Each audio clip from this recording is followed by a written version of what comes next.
Alrighty, I'll keep this on double time since I'm the last person between you guys and the bar. But also to keep it fun, I brought a bunch of hats, so catch.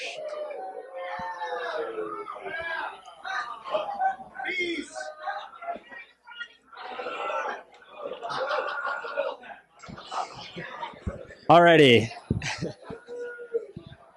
So, quickly, about me, who the hell am I? Why am I up here? So my name is Zeschin. I work for a company called Ello. Has anyone here heard of Ello? Awesome, awesome. I'm glad there are at least a few. Is anyone here on Ello? Also awesome. Okay, cool.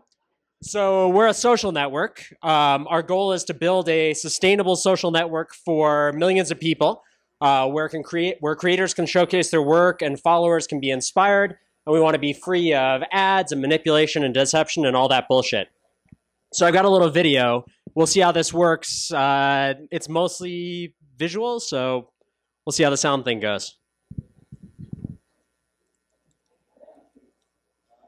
Maybe. Sound on. I'm more concerned about the video than the sound.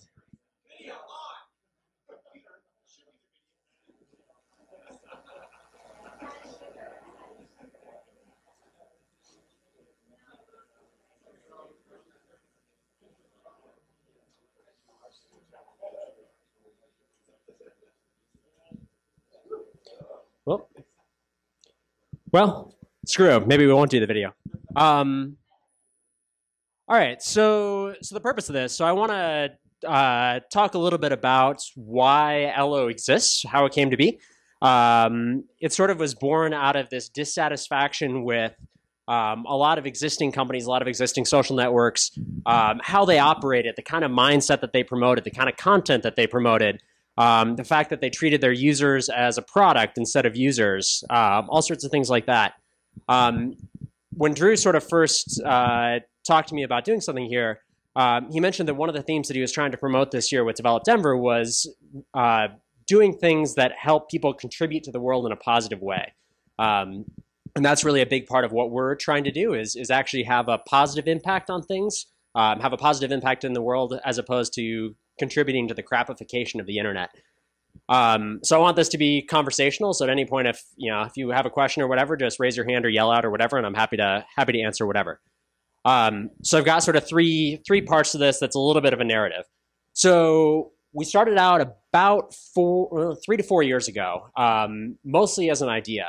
So three of the other founders, Paul Budnitz, who founded Kid Robot, and then Todd and Lucian, who are our chief design officers, we're sort of having a conversation, and the conversation was roughly, social networks suck. Like, all of this stuff is really terrible. Facebook is a wasteland. There's not anything interesting there.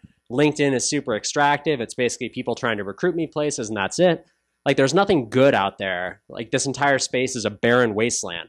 What if we did something that didn't suck, right? What would that look like? So this idea sort of tumbled around for a little bit.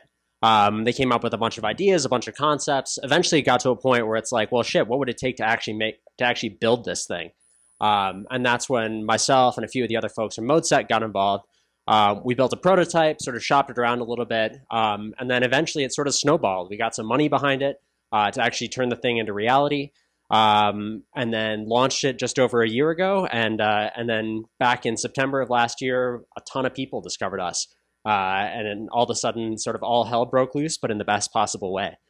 So I want to talk a little bit about the first part of that. When we first launched, first put ourselves out publicly and first said, hey, this is what we're doing. So we did that by releasing a manifesto, which is this guy. And if I had audio, it would read it to you. But since I don't have audio, you're going to have to read it for yourselves. I know, right? Sorry. Apologies to the hackathon folks who can't read anymore. Yeah, I know, right? It's hard. The fundamental thing is that we wanted to put out there a very strong stand. We wanted to put out a really strong stand that said, this is what we are, this is what we're for, and to get people excited about it. we took a strong stand. And the thing that we learned from that is that when you take a strong stand, you'll elicit a very strong reaction, which can be a very good thing and be a very bad thing at the same time. This is sort of purposely intended to pick a fight, right? We wanted to go after something a little bit bigger and say, go up to the folks that were in this space and say, hey, fuck you. We don't like what you're doing in here. We don't like how you're going about it. And we think that there's a better way to go with it. This also has the benefit of setting what some of our values are. Sets a value as privacy, sets one of our values as basically celebrating life or celebrating sort of the things that people do as opposed to the data that they produce as sort of a valuable byproduct, which is awesome. The downside is that when you put out something that's very powerful and has a very strong emotional connection for people, that can be a double-edged sword. People interpret it in different ways. Anytime you're dealing with an emotional reaction, you can't necessarily play on a logical reaction at the same time. So that's been an interesting thing for us as we've moved forward from that. A lot of people saw this manifesto. A lot of people, it resonated with them, and it resonated with the experiences that they were having on the internet. But it resonated with them in very different ways. Some people saw the creative aspect and really liked that. Some people saw the privacy aspect and really liked that. And then they carried that forward. And as it happens, as you all know from working on projects, working on products, working on anything in the tech space, things move very fast. Your code base and everything you're doing moves very quickly, and it changes over time. People start with you on the same rough page when you put out something, and then they drift over time. And managing expectations around that drift can be a very difficult thing. Can eventually turn people who are very powerful friends into very powerful enemies. So if you're going to go out and do something that's very powerful, that's something that you should be aware of. Is you need to keep people on the same page over time and continue to engage them in the way that they wanted to engage with you initially. So another interesting thing comes up there, right? Is anyone familiar with the concept of a false dichotomy? There's been a bunch written about it lately, but I don't know how common it is. Okay, awesome. So at least one person. So there's this idea that in a lot of situations, people tend to very strongly take sides and think if you're not with me, you're against me, right? You can distill a lot of decisions into a very sort of binary choice or a zero-sum choice and say, hey, you're either with me 100% or you're against me 100%, and those are the only two choices available. If you're doing something that is polarizing and is very strong, you'll likely encounter a lot of folks who take that reaction, or and even yourself working on it, you'll likely have that thing. It's either this is totally in alignment with what we put forward, or it's totally not in alignment with what we've put forward. And one of the most important things to keep in mind is that you can't do that, right? If you want to work in that space and you want to build something that has a lot of potential to polarize and a lot of nuance to it, you have to develop the ability to operate within nuance and think about shades of gray in everything you do. As developers, or at least for me, I would assume that this extrapolates to a lot of other developers as well. It's really easy for us to fall into spots where we're looking at black and white in everything we do, right? Are the tests passing or are they not? Does this work? Does it not? Is this performant? Is it not? Is it maintainable? Is it not? All of those are very easy things to say, make a black and white choice on or make a black and white judgment call on. But in reality, all of those things are they exist on a spectrum, right? They exist in a much more nuanced set of options. And that's something that you have to practice being able to interpret, right? Something isn't necessarily right or wrong, or isn't necessarily good or bad, or with you or against you. You have to develop that set of judgment to be able to evaluate things on a continuum and not in sort of a binary fashion. So that's the first thing I want you guys to take away from that, is practice thinking about things in a binary or in a non-binary fashion. So the next thing I want to talk about, sort of related to that, people will automatically assume the worst of you, right? If you go out there with something that has any sort of potential to polarize, people will automatically assume that you have the worst intentions. And unfortunately, I think it's a problem that's largely stems from the fact that the tech industry has a horrible reputation. Right? If you look at a lot of what's going on in the industry, right, you have a lot of people that are upset at either the way that The tech industry is perceived as taking away jobs or perceived as invading historic areas and cities, things like that. There's a lot of other places where, rightly or not, people take this perception that the tech industry sort of doesn't have a lot of respect for people, which is ironic given that we all use all of this stuff every day and it's critical to our everyday lives. So that's, like it or not, that's a perception that we frequently have to overcome, right? And think quite a bit more about how we're doing things and how we're perceived. And that's one of the things that we found when we initially launched. There's a certain set of things that you have to do to be successful as a product company in the internet space, right? One of the big things for us as a social network is that in order to be useful, you have to leverage network effects.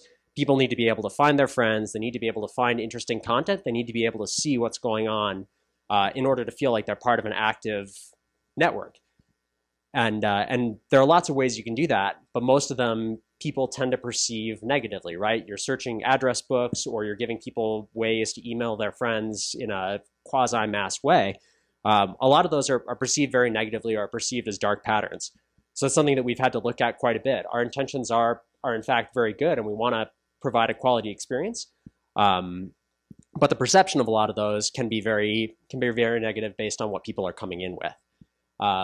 So what we found is that you tend to have to communicate over and over and over again what your intentions are, and give people every reason to believe you, right? Give people every reason to get on board with what you're doing and what you want to achieve, and sort of win them over with kindness. As an aside, people are weird on the internet, right? Something that you'll run across if you work on anything of size. There is all sorts of crazy dark underbelly stuff on the internet that for the most part you don't see. And then all of a sudden it sort of comes pouring out. In the last 8 months, we've dealt with anything from, porn, violent content, trolling, illegal content. Sadly, child porn is something that you'll inevitably have to deal with in a user-generated content site. Copyright stuff, and then just sort of strange, weird internet things. There's an account on Ello that's literally called Ello What the Fuck, that every single time you look at it, you're like, where the hell does this guy find this stuff? Like, it's worth checking out. Maybe not right now, but if you're ever really bored, check it out. But it's important to, despite all that, despite that negativity, despite anything going on sort of in the broader space, it's important to not let that get you down, right? At the end of the day, despite all that, it's still very possible, and I would say it's one of the best things that we can possibly do as engineers, as developers, and as designers, to sort of push through that and continue to build really good, interesting, rewarding things. So that brings me on to sort of the third part of what I wanted to talk about, or the third thing that I wanted to leave you with. If you're going to make something ambitious, you have to go big. For us, we launched this manifesto, and then it took us a couple months to finish building out the product. We launched roughly a year ago, actually, publicly.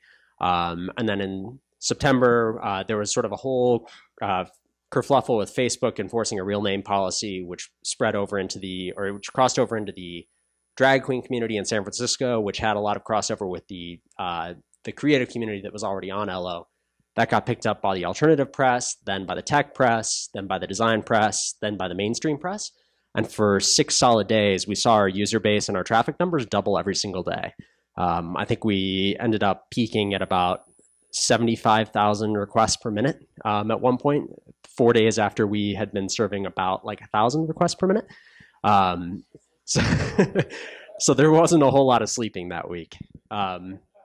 I'm happy to talk more about the technical side of it too, but there was a lot of very funny moments that week. But sort of regardless, anytime you're trying to do something ambitious, it's a gamble, right? You never know if people are actually going to arrive or not. But you do have to have the resources to go after that and to really sort of attack something if you want to take a stand and do something worthwhile.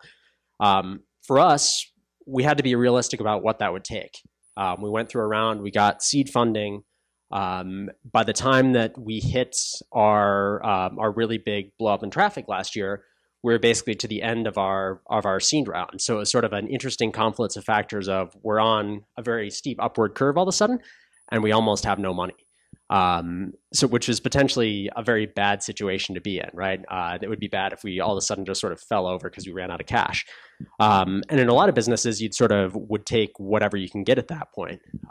For us, we knew it was critical to be able to move forward in a way that preserved the values that we had set as an organization, what we had set out in our manifesto, and to be able to continue that.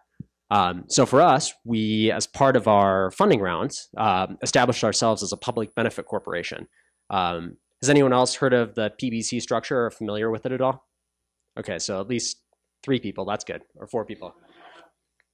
So here's the idea. Actually, another question. How many people have heard of B Corps? A few more. Okay, cool. So PBCs and B Corps are in a similar space, but they don't have the same purpose.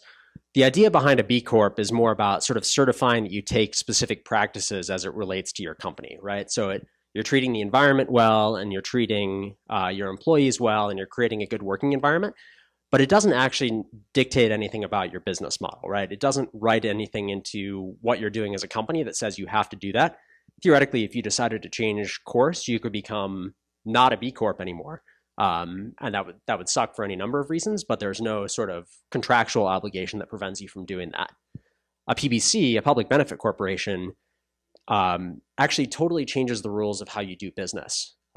So any normal corporation is actually contractually required to deliver shareholder value, and they can be sued if they don't do that. A PBC is unusual because it actually lets you say, our goal is not just to deliver shareholder value, it's to deliver some other social good as well.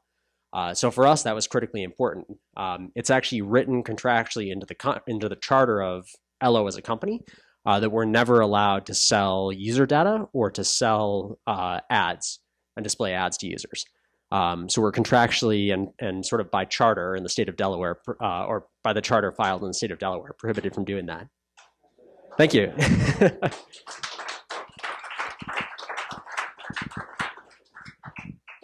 And it's interesting, right? You know, that was a big step. That was really important to us. In retrospect, it was sort of insane that we managed to pull off a $6 million funding round in under 2 weeks with investors that would let us both sign it or both convert to a PBC and retain founder control over the company, but we did it. So things like that are definitely possible, right? You have to think ahead, and you really have to have that as part of your values as you're going and moving forward. If it was something that we didn't hold as closely as we did, then there's no way in hell it would have happened. It took a lot of effort and a lot of very directed work to make that a reality. But at the same time, it was very, very doable. And one other good point on that. So at the same time, because we're a PBC, it doesn't mean we're a nonprofit, right? We're still a business. We're still trying to figure out how to make money. We still want this to be sustainable. So those two things are not mutually incompatible.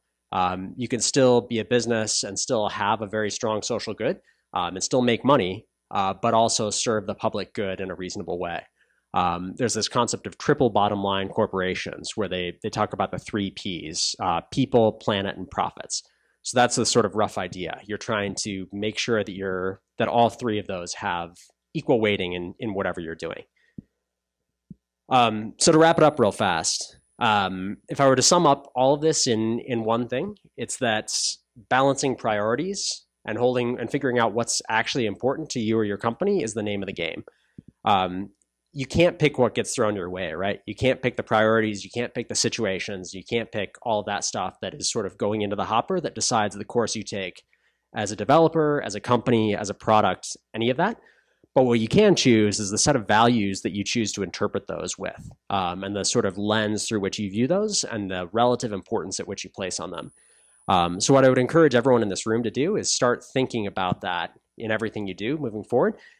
Is how can you add, even if it's just a little bit, that lens of what's the public good and what's the sort of interesting angle that I'm providing on this? Or at the very least, what's the thing I can do to prevent harm to the public good? And that's all I have. Thanks, guys.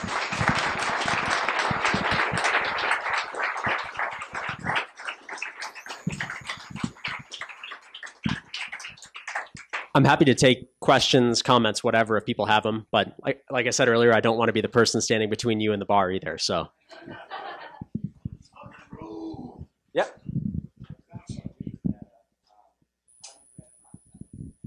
Sure. So our current plan is social commerce, effectively, right? So a lot of our users are artists, photographers, other folks who have sort of strong offline businesses that are predicated on having an audience that is interested in their product. So we want to provide them opportunities to buy those basically directly on platform, sort of similar to what Etsy does, but with sort of a built-in audience. So that's what we're sort of targeting. The plan is to launch that in probably first or second quarter of 2016. Yep. So, like, following up on that, it sounds like you're more of an e-commerce company now, where like components are derived from a percentage of facilitating transactions rather than some advertising. Correct. And actually, so there's an interesting bit of commentary there, right? The one thing we considered on the network effects thing that I was talking about is, well, the most straightforward and transparent thing we could do would be just charge people to use the network, right?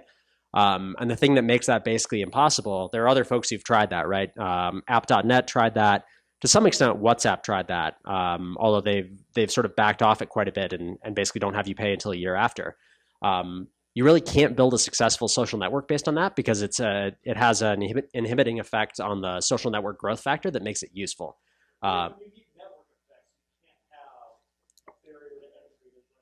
Exactly. So that's sort of the trick. Anyone else? Yeah. Did you have the social commerce plan in mind when you got funding? That like wasn't mentioned in your manifesto. Sure. Why were your funders funding? I guess is my question. That was a big part of why we chose the investors we did, is that they believed in the sort of broader vision for an ad-free social platform that is supported by the users, not supported by selling the data of the users. So to a certain extent, they don't, I don't want to say they don't care because that's sort of disingenuous, but the specifics of how we're making money isn't super concerning to them.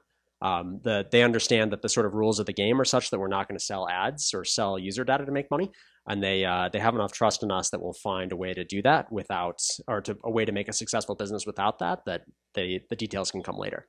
But the short answer to your question is it's been on the plan since the beginning. It's sort of gone up and down a little bit in priority. We've toyed with a few other sort of freemium type things, but that's sort of where we've netted out. You ever sit back and just think, holy fucking shit, people are actually trusting us to run something like this? I know, it's crazy. At the same time, your data's totally safe, so don't. Yeah, what's up? I read somewhere, I forget where I read it, but I think it was a few months ago, I read that some premium features would be offered at a price to also supplement income, like something empowering users to, I don't know what the features would be, but is that still a thing that's in the making? It's definitely something we've considered. We've sort of gone back and forth on where the value is of it, of sort of doing the social commerce angle of it versus doing the premium features angle of it. It's definitely something that may come up. We've sort of erred on the side of just, we've sort of built things. We're like, well, we should make this a premium feature. And then we've always just decided, fuck it, we'll release it to everyone because everyone will love it.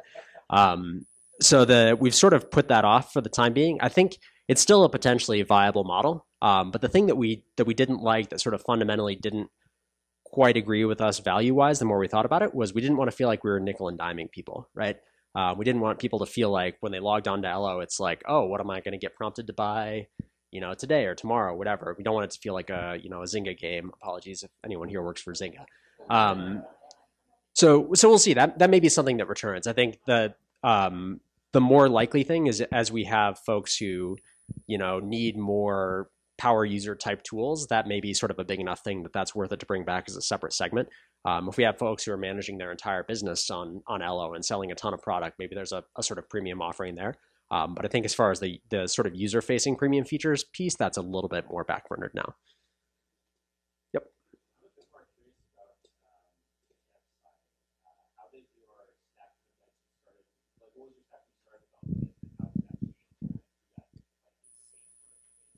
Yeah, totally. So we're a Rails shop. We actually still are hosted on Heroku, slowly sort of calving pieces of the app off. Yeah, it's a big bill. They love us. um, there's actually a very funny story back at the end of September. They have like triggers in their system where they notify people on up the chain if you hit certain spending limits or if you increase your usage a certain amount. So I actually got I got a phone call from Heroku's CTO at like 7 p.m. on a Tuesday. It's like, hey, we've noticed that your spending has gone up like 10,000% in the last in the last 3 days. Is there anything we can do to help? And it's like, well, yeah, actually, can you have a Postgres DBA on the line in like 45 minutes? Because I'm dealing with connection limits and I'm at the end of my rope. So to their great credit, they're awesome on that stuff. So we're still primarily on that. We run a very large sharded Postgres setup that powers the activities feed stuff. The vast majority of it's still a Rails app. We're slowly heading down the road of sort of calving off pieces of that, and our stack is becoming a little bit more esoteric as we're moving into more sort of personalization and things like that. Some more things like Java and Spark and Go and a few things like that. But by and large, it's been sort of vanilla Rails app to date, which has been pretty impressive. Yep. So other than just like not selling user data, is there anything you're protecting user data? I was thinking along the lines of distributed network or like a unique data in terms of open source and network agreements, that sort of thing. Totally, totally.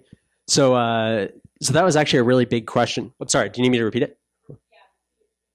Oh yeah, sorry. So the question was, aside from just sort of respecting user data, what's our approach to protecting it, whether it's sort of algorithmically or via policies or what we do internally or all that. So as part of that manifesto, actually, that was one of the big causes of drift between us, our thinking internally. Privacy was important, but we were thinking of it in terms of, not selling, not doing remarketing, not doing sort of things like that as we approach privacy, and not necessarily approaching it from sort of a security perspective. So we wanted to make sure that we did we were good stewards of people's data, but we didn't think that we were the network to go to where people were, if you wanted sort of the utmost security of the stuff that you were putting out on the internet. We basically decided early on that wasn't our battle to fight. To be frank, there are people that are a lot smarter than us working on that problem and have raised a lot more money to sort of get further down that road. So I think at some point in the future, that may be something that we look at a little bit further. For now, we basically decided, we're a default public social network. So for the most part, we're going to make sure that we do a good job of, managing our infrastructure well, safeguarding people's data, deleting it when they want it deleted, all that sort of thing. But we sort of, as far as taking additional steps to make sure that it's extra secure, things like that, it's not really it's not our battle to fight, at least not at the moment. Does that make sense? Or is that cool? Awesome. Yeah, and back.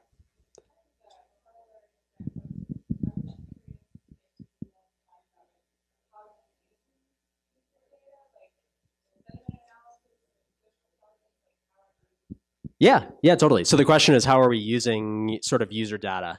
So there's sort of two big ways that we look at it. So one is sort of content and relationships that people put out on the network, and for the most part, that's super straightforward, right? It's the content that we put out, or the content that people put out there. We basically make it searchable by other users on the network, unless people have sort of not exposed it otherwise. And then the relationships that you do, we primarily use that for recommendations of who else to follow. So right now we have a really dumb algorithm that just looks at people you're following and the people who are following them and recommends stuff to you based on that. And that's something that we want to add some more sophistication to, but that's sort of the extent of what we do currently. So all of that is used sort of specifically within the context of how do we help you find better content? How do we help you find more interesting people to follow? All that. So are you with that data? Are you going to release like an API or like for other people? I mean, you obviously have a ton of data, and with data comes cost, and with that kind of thing, and being a PPC, you want to protect that data, but at the same time, you have a ton of data that can be used for good and like doing cool things with. So are you going to open up stuff with that data? Totally, totally. Yeah, so a public API is definitely on the roadmap. We've got a private one that we use for the mobile app right now. And really the only reason that we're not opening it up is that it's not as performant as we'd like it to be. So we want to get it to a place where it's much more performant and it's not going to sort of cost us a fortune and resources to actually operate the thing. But that's definitely something that we want to do. It's sort of a big question in terms of strategy for us, right? Like we want to be as open as possible and let people do what they want. It's their data after all. So as much as we can do that, it sort of benefits both us and users. And people can also download the entirety of the data that they've created on Ello. There's a data export feature where you can actually just grab basically a giant JSON blob of everything that we have on you and see what's in there, do whatever you want with it. It's not super user friendly, which is sort of a funny thing. Like we've actually had a lot of debates internally over like what's the best way to do this data, because there's not necessarily a sort of a consistent standard for like posts and relationships and things like that that's sort of consistently readable. So we're not sure what the best way is to do that. But you can, if you're a user, you can go in right now and go into your settings and download the data that we have on you and do whatever you want with it. You can also delete your account and it's gone usually within 5-10 minutes, something like that. So there's a lot of opportunity there. Is that something you're planning on like opting into? I mean, like as far as like the API and data sharing. I see. So there is another side of it too. And this is sort of this falls very firmly into that shades of gray camp, which is basically analytics and usage data, right?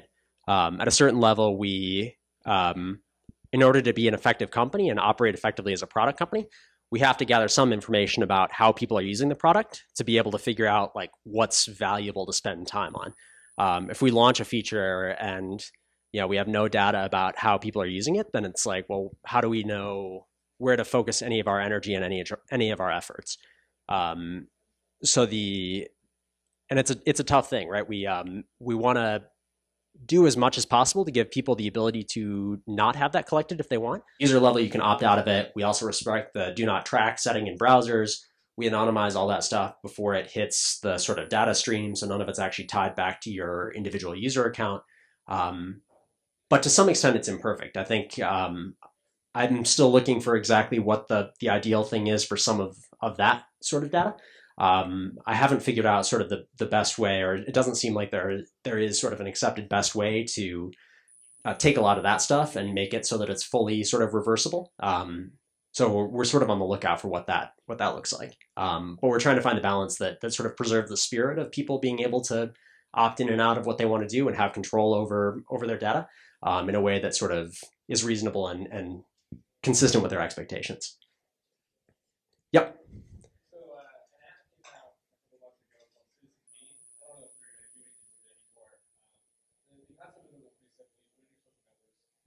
What they know about. Mm-hmm. And it was on their product release map, and eventually, you'll instead of the social networks selling your data, you as a user doesn't sell the data they already know that themselves directly. Mm-hmm. How do you feel about that kind of business model itself? Right. Yeah, it's so we actually went back and forth a bunch in that PBC contract, whether we should add a segment or add a clause to it that not only will we not sell data about you, but we also won't buy data about you, because to us that sort of felt equally slimy. So it's a weird thing. I think at the end of the day, from sort of a product perspective, we want people to dictate what they get into and out of Ello. So if people are clamoring for something like that, and that's sort of something that is what they really want to be able to get in the door, then that's probably something we'd evaluate and look at integrating with. To a certain extent, I think it would sort of run counter to our values to sort of pay for access to users at a certain level.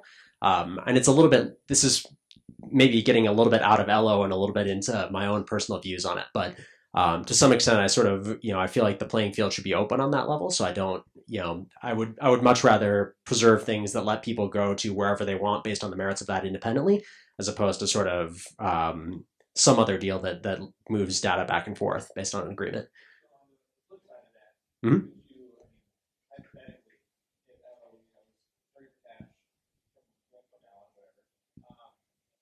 let your users take the approach to be going to do with their users. If you would like to, you can choose which data you would like to sell off, and you can take a kickback for that. And so everyone kind of benefits that. Yeah, potentially. Yeah. Absolutely. Yeah, I mean, I think it's that's one of those things where if people would like to do it, and at the end of the day, it's your data, and it's you are more than welcome to do what you want with it. Certainly if there's an opportunity for us to monetize that in a reasonable way that doesn't feel slimy, then that's absolutely something we'll look at. But yeah, I don't know if hopefully that's enough of an answer. Yep.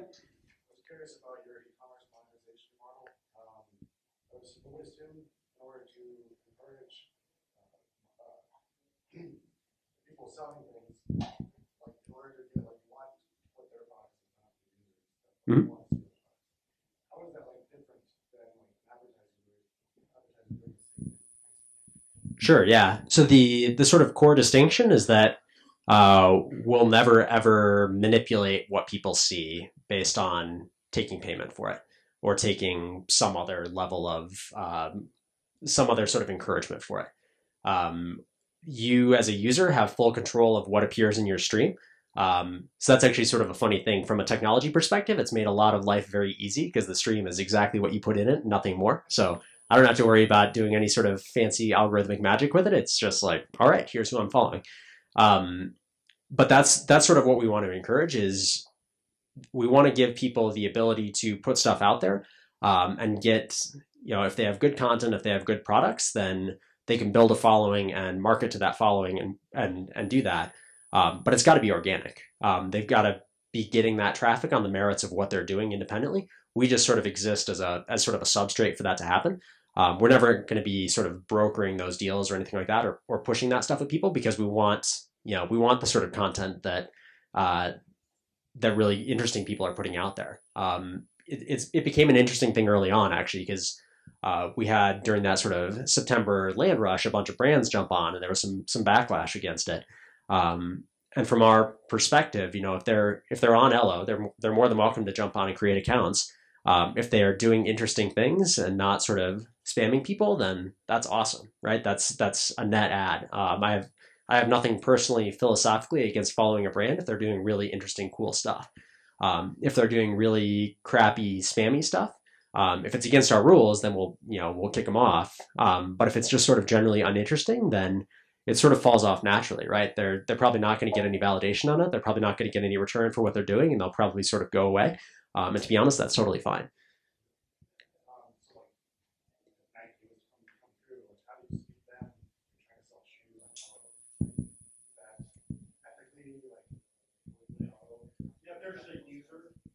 Yeah. Yeah. They're the same as anyone else. I think they've got to figure out what that balance is of content and product and sort of what actually gets them followers, right? If they overstep that line and put too much product out there and it turns people off and they go away, then it becomes a non-valuable channel for them. But we're sort of happy to let that play out in the dynamics of people, basically voting with their feet on it, right? You can unfollow anyone that you're following. So if Nike is putting out, basically shoe advertisements, and you're like, I don't want to see this anymore, then you can unfollow them and you don't have to see it anymore. And we'll never sort of throw that in your stream on you. Anyone else? Yeah. You guys ever have in the office somebody like browsing Facebook and just like pushing shit?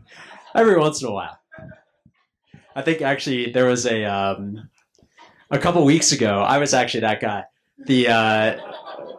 We were going back and forth, and so Denver Beer Co does the hop swap every year, where you can go and get a hop plant and then grow it in your backyard and bring in hops. And the only place that I could find the details about it was the Facebook event page. So I dropped it in the company Slack. I was like, hey, is anyone interested in going over to get this? And then I get like 5 replies back, like, oh, someone's on Facebook. So yeah, so just that. Yeah. Fire away. Yeah, what's your experience like? The difficulties in with the model that you have and trying to get, because we know it's like user growth is like the thing, right? And then you deal with the behemoths of Facebook and stuff like that, and kind of trying to set expectations and get funding when they're just like, well, are you going to get a billion users when that's going to happen? Totally. Yeah, definitely. It's been a challenge, honestly.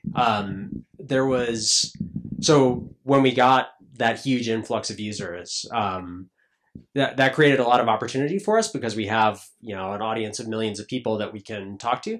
But it also created a lot of challenges because a lot of those folks who were interested in us only came because of the sort of press bubble and all of the other stuff. They weren't really the core set of user that would actually find Ello valuable over time. So to some extent, it created a set of inflated expectations. And it also did create a little bit of a weird adversarial thing for us, like, hey, Ello is the next Facebook, or, it's sort of set up for us versus Facebook. And we struggled with that for probably a good 4 or 5 months. Like, hey, who are we? Where are we going? Who are we going after? All that. And I think there's a huge mistake that a lot of people make where you start defining yourself in terms of what you're not or who you're not like, as opposed to who you are, right? Your values dictate who you're not, right? We can say that we're not ever going to be Facebook because we disagree with their policies and we disagree with the way that they conduct their business and we disagree with the way that they push content to people. And that's all well and good, but that doesn't say anything about who we are and what we're doing. It sort of shaves away the massive list of things that we could be, but it doesn't really help provide direction.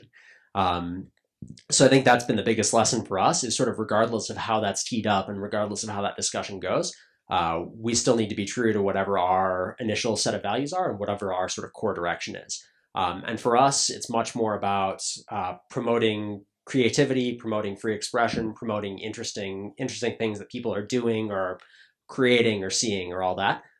That's sort of our core value and what we're doing. So, but our honest belief is that everyone in the world has that streak in them, right? Instagram sort of proved that everyone's a photographer. And that's a very, for better or for worse, right? Ello is not the network of lunch selfies, but there's, I think, a lot of that vein of creativity that everyone has.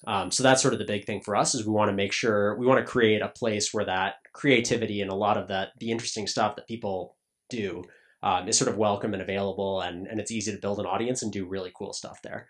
And honestly, that's one of the most amazing things being a part of it, is seeing. So we've got an internal tool that's basically just a live stream of everything that's going on Ello at any point in time. It's the Ello version of the Twitter fire hose. So it's really interesting to see, just, perusing that and seeing what's going by on a daily basis, because there's all sorts of people doing absolutely incredible things. Anything from, photographers from all over the world posting interesting stuff, to some really incredible writers that post content only on Ello just because they love doing it, to what was the one we saw the other day? The Whale Wars folks created an account and have been posting updates on, like, there's a whole group of them that's on trial in, I think, the Netherlands. So we've been seeing like trial updates from them. So it's crazy, but it's super cool. There's like all this really interesting stuff going on, but it's all overwhelmingly positive and overwhelmingly interesting, which is awesome. I can't say that about any other sort of social product that I've seen out there. Yep. Oh, either one of you.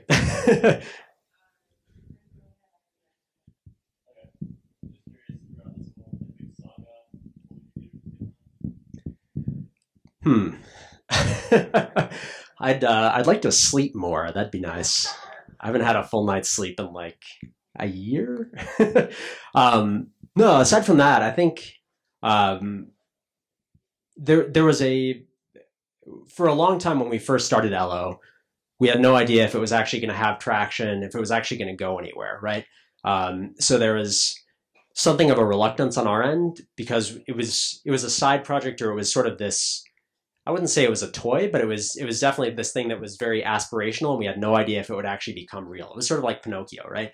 So then all of a sudden, it's like you get this huge amount of traffic in, and it becomes real. And trying to then scramble to sort of build everything else around it to make it a real thing was a tremendous amount of effort. And there was a lot that we learned from that, a lot that we did well. And honestly, a huge amount of things that we screwed up, right? We grew way too fast. We didn't sort of allocate resources in certain areas from a technology perspective that we should have way earlier, and they bit us in the ass. There were missteps that we made in terms of where we went from a product strategy, trying to track Facebook in certain ways, or trying to believe the story that the media was sort of pushing in terms of us versus them. Lots of things like that where there were sort of not directional errors, but they were sort of execution errors that hindsight being 2020, it would be a lot easier to sort of go back and say, I'm not going to screw that up again. But I think to be specific about it, I would probably throw two things out there. I would say one is to grow very slowly and deliberately, even when you're in the face of a very high pressure, high growth environment. It's very easy to sort of grow or to cave into that pressure and grow quicker than you should. And that's something that we definitely did. And then we paid for it later on. And then I think the second piece is realizing what you need to do to understand the nature of your product on a deeper level and investing in that early. For us, we had sort of put off investing and figuring out how people were using the product because we were afraid of a lot of the privacy concerns and we couldn't figure out how to do that well. And at the end of the day, the solution ended up being somewhat simpler than we thought, or at least sort of the thing that broke the logjam for us was giving people a choice and making that easier. But in an early stage company, if you don't know how people are using the product and can't get sort of that feedback on where to spend your energy, you're dead in the water. So I think that was probably the biggest learning was that was the most important thing that we could have invested in early that we didn't. Yep. From a development perspective, when you went through those like super high periods of growth, Mm-hmm. what was it like? You know, because we all face that moment where we have like something like red hot, and it's like you make a fix and break something else, make a fix and break something else.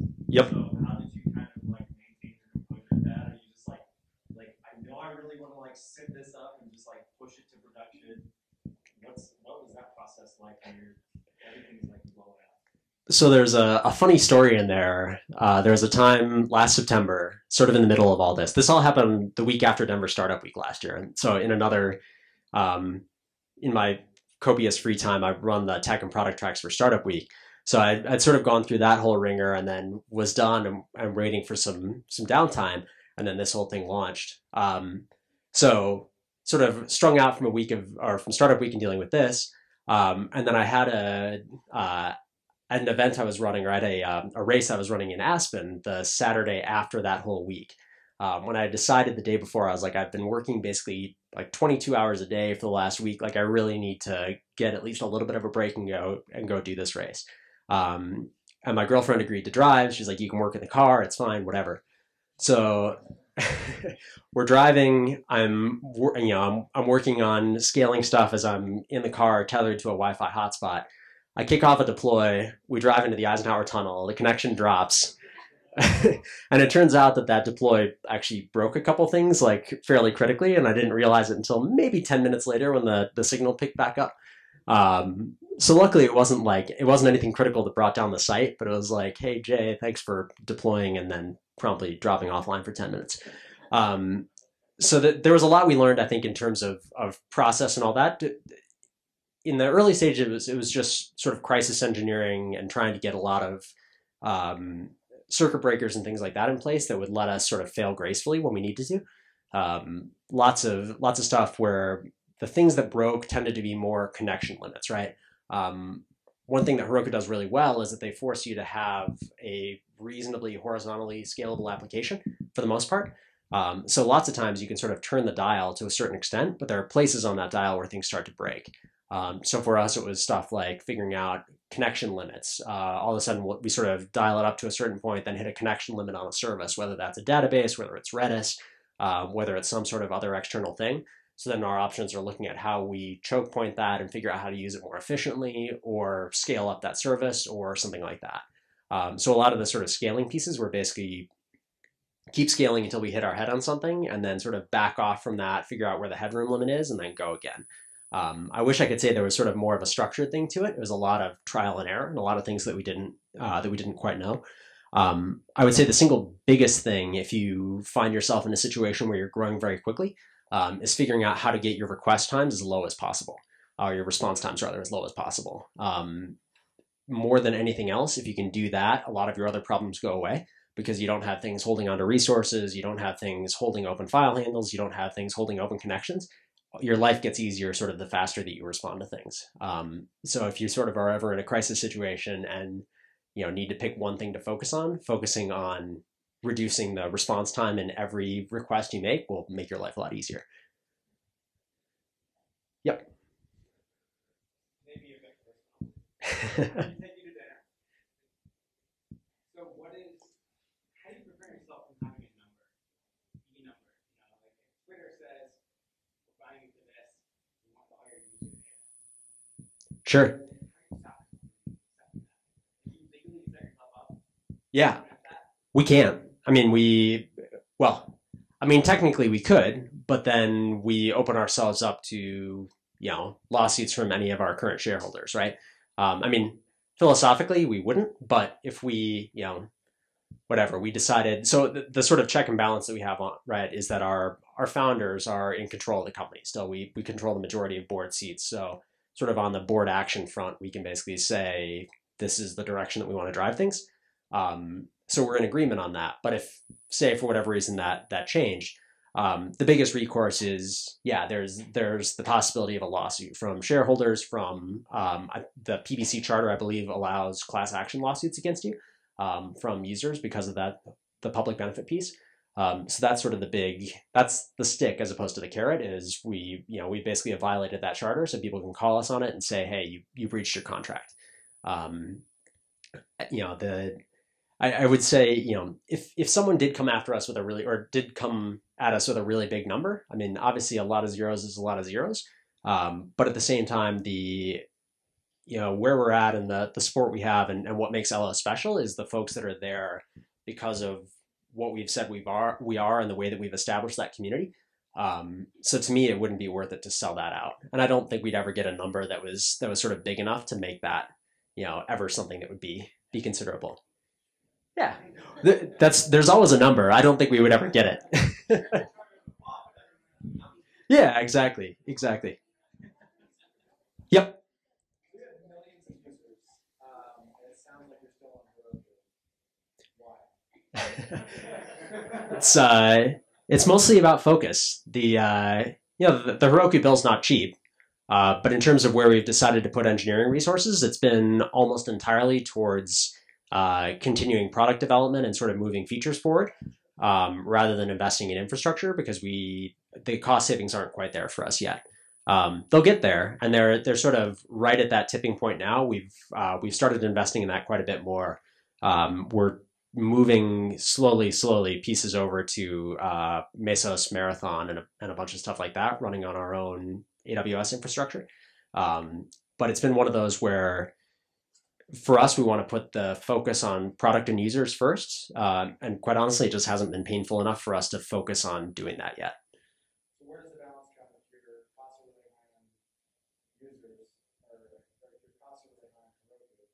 Does it cost savings on Heroku allow you to spend more time and resources towards benefiting the user? It does. But there's an activation energy for it. It's like I said, I think we're there now. Historically, we weren't. And it's not so painful now that it's like we have to spend the effort to do this immediately because it's costing us a fortune. But we're definitely having conversations around, hey, this is what we're spending on this. We could be spending this in other places and get more bang for our buck, whether it's on more developers, whether it's on more community folks, whether, whatever else. It's a little bit easier to have those conversations now. Quite honestly, the bigger limiting factor, and I think the thing that's sort of going to push us over the edge, is more the technology choice side of things. There are just, things that from a technology perspective don't make sense for us to do on Heroku, or you can't really do on Heroku, or it doesn't make sense to build tooling around doing it on Heroku. So that's sort of the bigger piece for us, where it's like, hey, this is finally the thing to sort of kick it over the edge and make it happen. But honestly, the thing that they have dialed more than anything else is the developer user experience. Anyone on our team, even if they don't have any knowledge of the back end, even if they sort of don't understand how any of that works, they can send a deploy up and be reasonably confident that it'll work properly and that it goes out and all that sort of thing. And you can explain it to them in about 15 seconds. Yeah, for sure. Yep.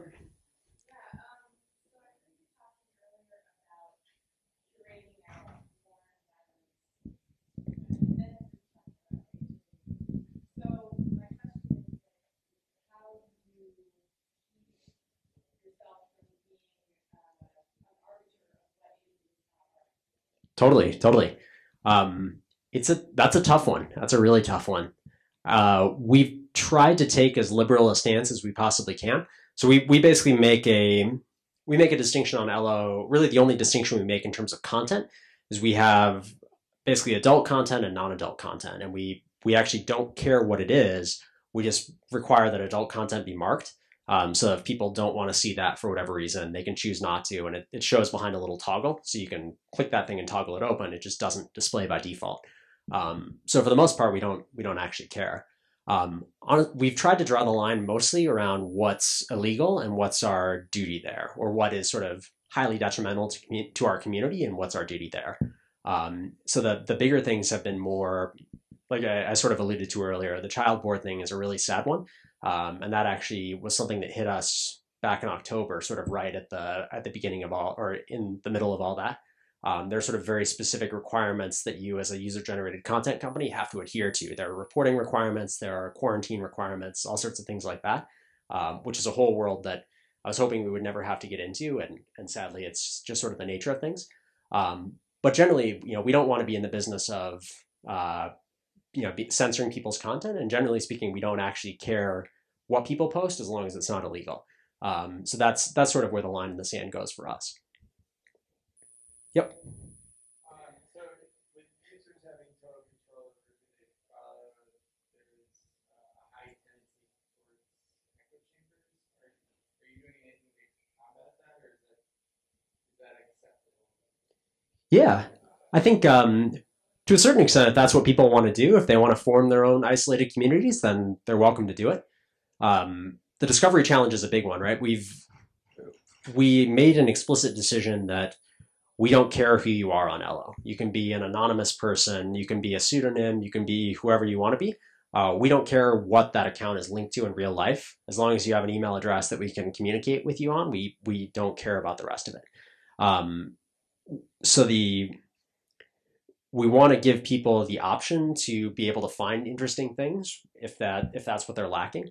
And I think that's one of the biggest challenges, is figuring out for people who come in and they want to see interesting content and all that, how do we sort of do a good job of pushing things to them that they're interested in, or giving them opportunities to find stuff that they're interested in without dictating this is what you're seeing. It's something we've been playing a lot with how we onboard users, like, hey, what are your interests? How can we sort of help introduce you to things? Or how can we create, a discovery section that is a little bit more, potentially curated or potentially sort of interest-based, where it's, hey, I'm interested in this and I want to see it.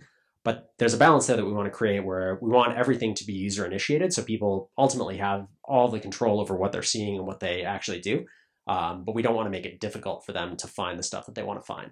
At the end of the day, there's sort of that whole, your user is drunk thing, right? People have an attention span of about 15 seconds. So we want to make sure that we're doing things that give them the sort of maximum amount of validation in that short period of time that they have, and give them something really cool.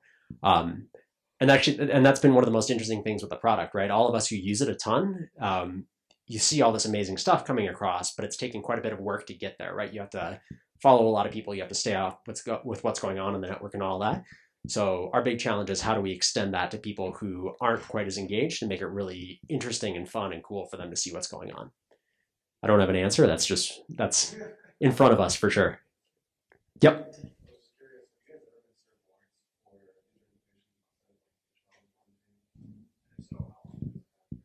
We have not yet.